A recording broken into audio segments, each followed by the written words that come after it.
चालू होती। जी, त्या संदर्भात आम्हाला माहिती अशी मिळालेली आहे, की 6 जूनला रात्री 11 वाजता केतन आणि सिया हे प्री वेडिंग शूटकरिता बाली येथे जाण्यास निघालेले होते. परंतु एअरपोर्टवर पोहोचल्यानंतर त्यांच्या बॅगमधलं त्यांच्या लक्षात आलं, की केतनचं पासपोर्टच गायब झालेला आहे. तर शक्यता आहे, की ते पासपोर्ट जे आहे हे सिया अॅक्यूज जी आहे तिने नष्ट केलेलं असू शकेल. काही कोणत्या टीम्स आपल्या कार्यरत आहेत किंवा काय इन्व्हेस्टिगेशन कशा पद्धतीने पुढे सुरू आहे? सदरचा गुन्हा हा अतिशय संवेदनशील आहे आणि यामध्ये माननीय SP सर गिल सर आणि आमचे DYSP टोंपे सर हे पहिल्या दिवसपासून एकदम सिरियस आहे. या संदर्भात जेव्हा अमृत दाखल झालेला आहे, अपघाती मृत्यू दाखल झालेला आहे, त्या दिवसपासून रोज आमच्या व्हॉट्सॲपवर ग्रुप कॉल होऊन वरिष्ठांचं बारकाईने यामध्ये लक्ष आहे आणि त्यांच्या गायडन्समध्ये हे तपास सुरू आहे आणि अपेक्षा आहे की याकरता वेगळं पथक बनवण्यात येईल. मोस्टली या गोष्टीचा वरिष्ठ आमचे विचार करत आहेत की एक वेगळं पथक बनवून याचा व्यवस्थित तपास होऊन मुदतीत चार्जशीट सबमिट करण्यात येईल. त्यांच्यावरही आपण आरोप करावा त्याबाबत काय त्यांनी मागणी केली?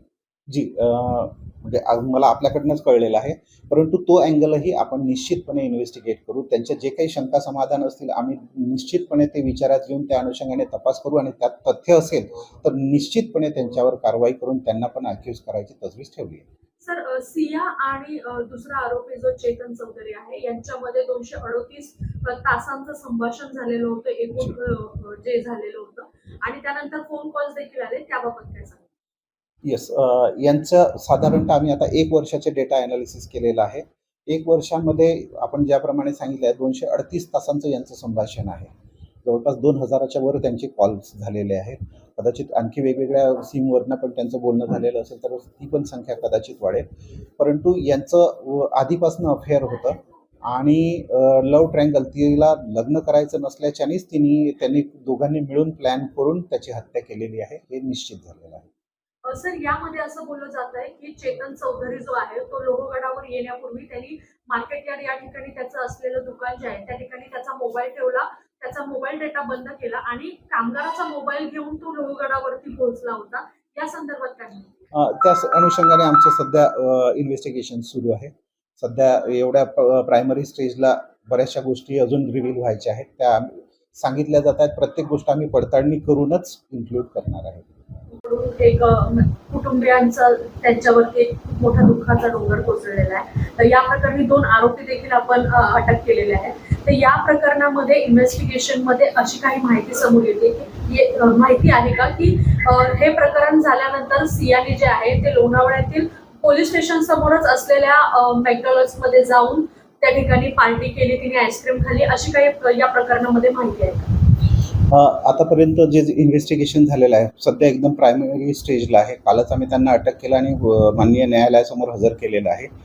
त्याच्यामध्ये काल संध्याकाळी 7:00-7:30 झालेले आहेत. आमचं इन्व्हेस्टिगेशन सुरू आहे, परंतु अशा कोणत्याही गोष्ट तुर्तास तरी अद्यापपर्यंत आमच्या इन्व्हेस्टिगेशनमध्ये रिव्हील झालेली नाही आहे. आम्ही मोबाईल जप्त केलेले आहेत, त्याचं ॲनालिसिस सुरू आहे. त्यामध्ये अद्यापपर्यंत तरी काही तसं आढळलेलं नाही आहे. आढळलं तर आम्ही इन्व्हेस्टिगेशनमध्ये सामील करू.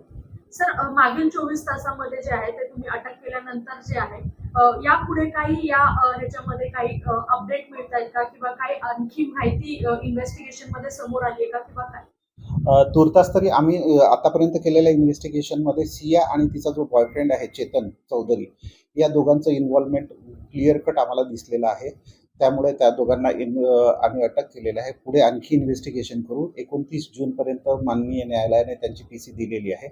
त्या इन्व्हेस्टिगेशन दौरान आणखी कोणाचा काही सहभाग असला किंवा आणखी काही तथ्य समोर आले तर त्या अनुषंगाने आम्ही तपास करून अॅक्यूज वाढवू.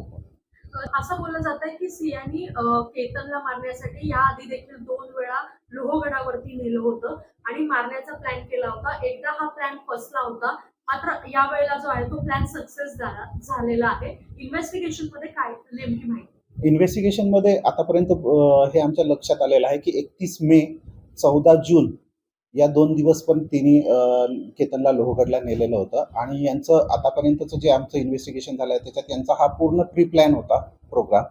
तर असू शकतं की त्यांनी आधी पण प्रयत्न केलेला असू शकेल. इन्व्हेस्टिगेशन त्या अनुषंगाने आम्ही करतो आहे. तथ्य मिळाले तर डेफिनेटली ते पण इन्क्लूड करण्यात येईल. या दोन्हीमध्ये काही वितुष्ट होतं का, त्याच्यातून ही घटना घडली गेली आहे का, काय सांगता? नाही, तूर्तास तरी असा काहीही प्रकार नाही. अरेंज मॅरेज होतं. दोन्ही परिवाराच्या संमतीने लग्न ठरलेलं होतं आणि त्या दृष्टिकोनातून तयारी पण चालू होती.